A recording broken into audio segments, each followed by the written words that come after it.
So then you have distinctive style, at least to me. How do you evolve? This is something you start with? When I was in school, I was more of like a watercolor. Like, oh wow, that was my thing. And then the current style came to be because like what I said earlier, was more into like the science and tech stuff when I was in high school. Even when I was in college, I think one of the jokes in college was that, so I don't know if it's the same here in Indonesia, but if you go to fine arts, normally fine arts students would fail their math, science, all those other courses because they're not interested. But me, I was enjoying it.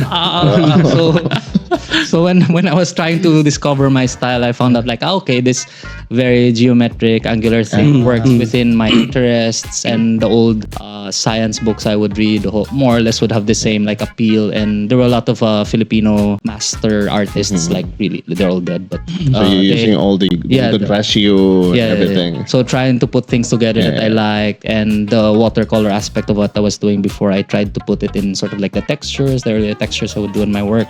So I just put everything together, and then I was like, okay, maybe this is something that works. And eventually when I started posting that kind of style, people liked it, and brands would come in and commission me to do various different works. So for me, it took a while, roughly maybe 6 or 7 years, trying to refine it. Even until now, I still tweak a bit. Like sometimes maybe I should change this and not do this anymore. So it's an ongoing process. And I would say though, like as an illustrator, the challenge can be you can get bored with the style that you're doing because it becomes a bit repetitive.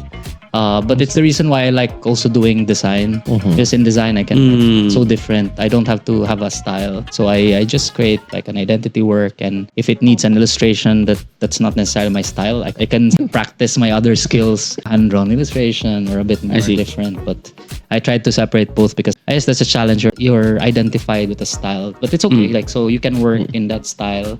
And then when I design, I don't have to be too strict on how you treat the illustration. Yeah.